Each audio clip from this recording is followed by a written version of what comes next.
शुरू करें। नमस्कार दोस्तों, कुछ महीनों पहले दिल्ली के अंदर नगर निगम के चुनाव जो थे वो होने थे।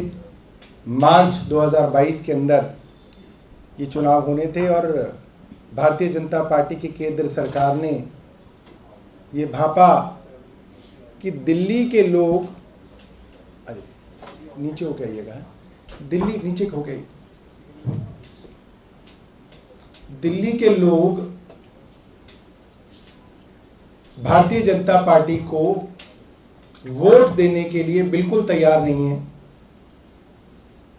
और भारतीय जनता पार्टी की हार निश्चित है। तो काउंसलर्स जो थे, जितने भी पार्षद थे, उनका कार्यकाल तो समाप्त हो गया।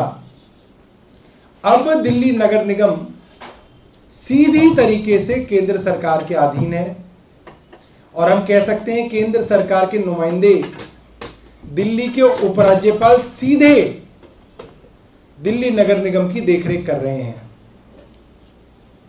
अब कोई पार्षद भी नहीं है। आज ये खबर आई सुबह सुबह टेलीविजन चैनल्स के माध्यम से कि दिल्ली के सदर बाजार इलाके में, जहां के विधायक सोमदत्त जी मेरे साथ बैठे हैं, नॉर्थ दिल्ली म्युनिसिपल कॉर्पोरेशन के एक्स लीडर ऑफ अपोजिशन विकास गोयल जी मेरे साथ बैठे हुए हैं, वहां आजाद मार्केट में शीश महल नाम का इलाका है, उसमें एक बिल्डिंग अपने ही वजन से ढह गई।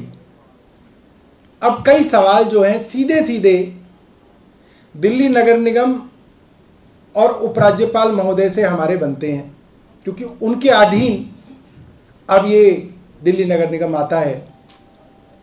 ये बिल्डिंग निर्माणाधीन थी, यानी कि अंडर कंस्ट्रक्शन बिल्डिंग थी, और जितनी जानकारी हमें है वो ये है कि इसका नक्शा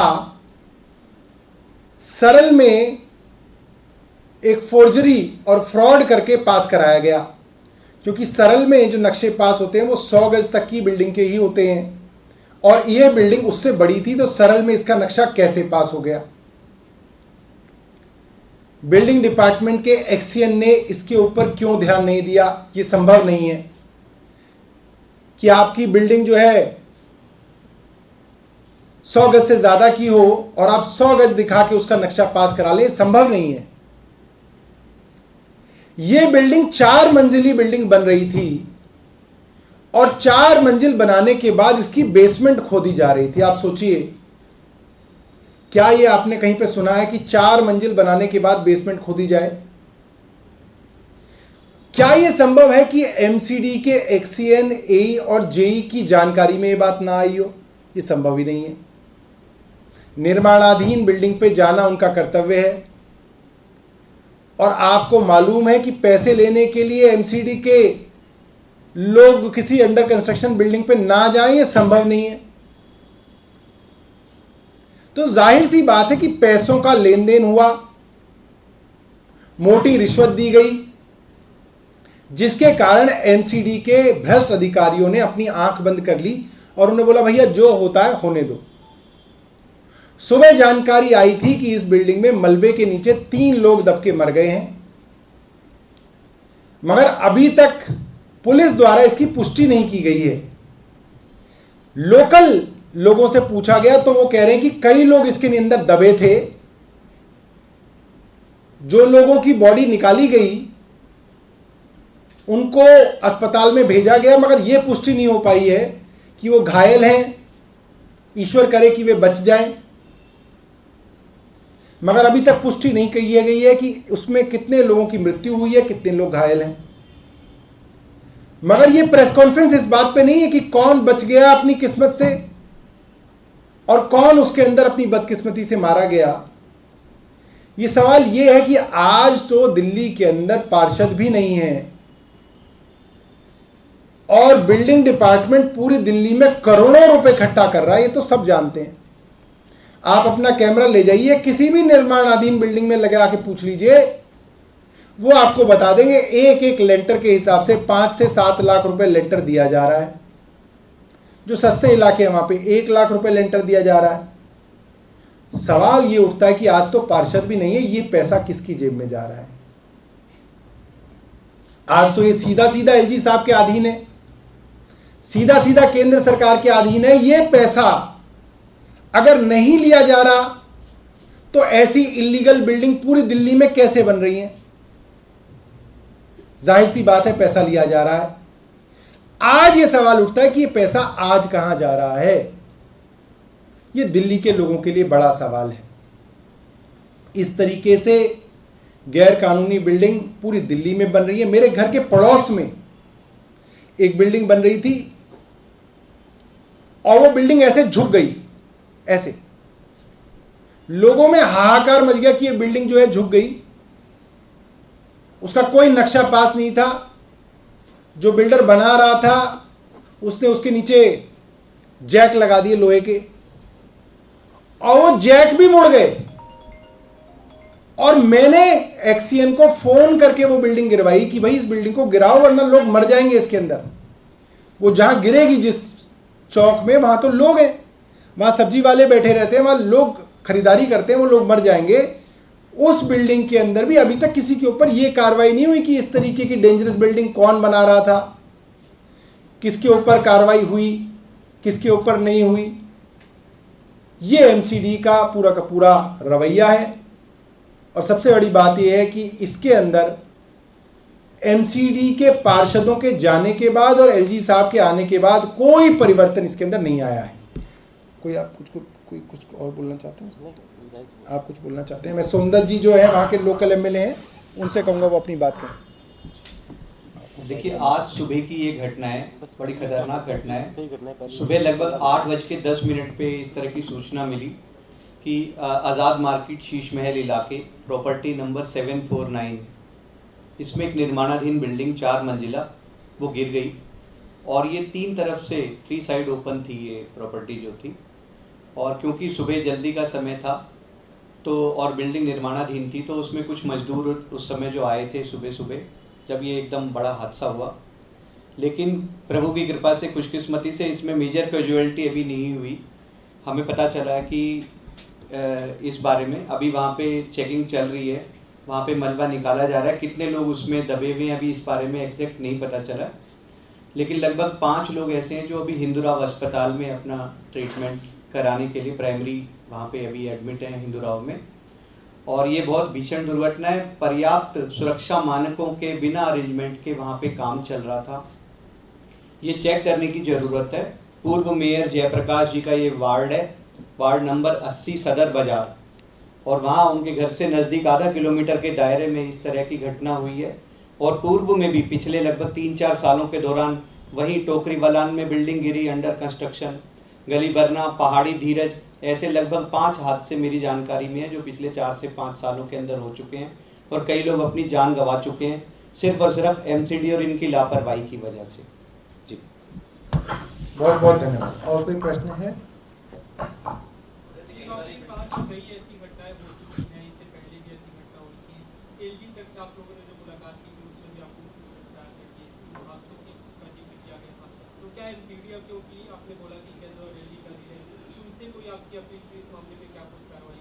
देखिए, हमारी एलजी साहब से अपील है कि भारतीय जनता पार्टी के पार्षदों के जाने के बाद भी आज दिल्ली का पूरा नगर निगम भारतीय जनता पार्टी के पार्षदों के कहने पर ही काम करता है। ये जो रिश्वत जमा की जा रही है, ये कहाँ जा रही है? एलजी साहब इसकी जानकारी लें, इसकी इन्वेस्टिगेशन कराएं और दिल्ली वालों को बताएं कि जो पैसा इकट्ठा आज की तारीख में भी एमसीडी में हो रहा है, ये पैसा कहां जा रहा है।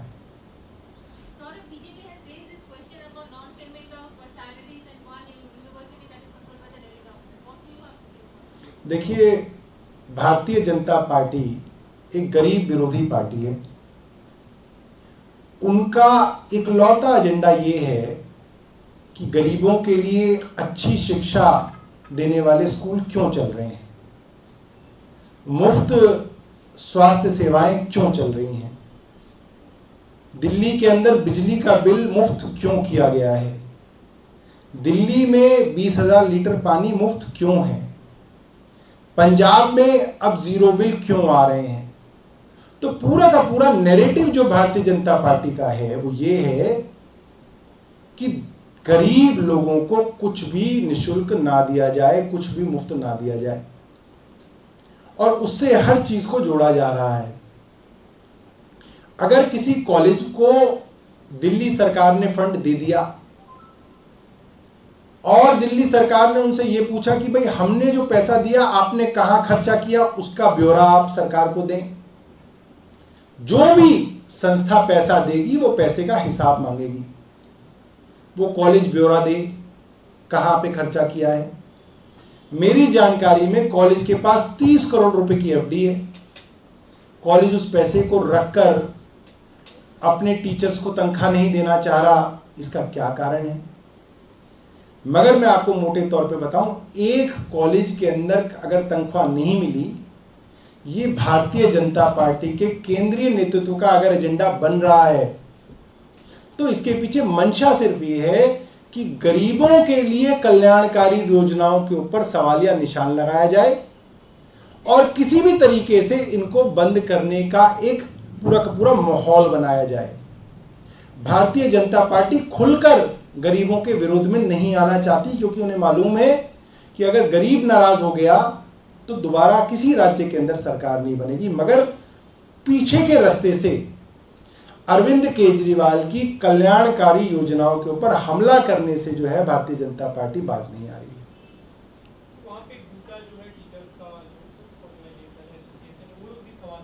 सब सवाल उठाएंगे, ये भारतीय जनता पार्टी से ही होंगे, ये हमारी पार्टी से नहीं है। डूटा वगैरह के अंदर भी अलग अलग पार्टियों के समर्थित जो है लोग चुनाव लड़ते हैं, चुनाव जीतते हैं, तो इसमें कोई बड़ी बात नहीं है।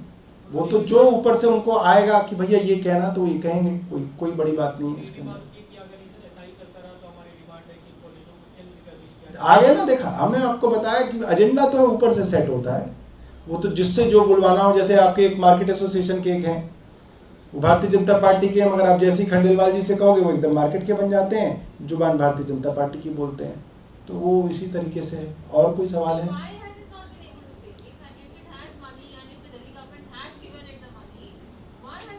Because the agenda of the central government is that you have to somehow put the narrative across the country that if you keep doing favors and welfare schemes for the poor of the country will become like Venezuela. This is what they want to push. However, this is not truth. The truth is that you have to support the poor of the country with quality free education, quality free health services, electricity and water, and we stand by it. आपने जो बोला कि सरकार ने उनके खर्च का ब्यौरा मांगा, तो आपको उन्होंने ब्यौरा नहीं दिया? मेरे को यही बताया गया है कि सरकार ने उनको काफी पैसा दिया है और उनको उसका ब्यौरा देना चाहिए, और उनके पास एफडी के अंदर भी काफी पैसा है। सौरभ जी, आज विभिन्न जगहों पर कार्यक्रम चलाए, क्या कहेंगे? अच्छी बात है, उनको कुछ तो काम मिला है। इतने दिनों बाद पिछले सारे काउंसलर उन्होंने वो कर दिए, क्या कहते हैं, बेरोजगार कर दिए, तो अब कुछ काम दिया उनको बड़े दिनों बाद, करने दो उनको। और कोई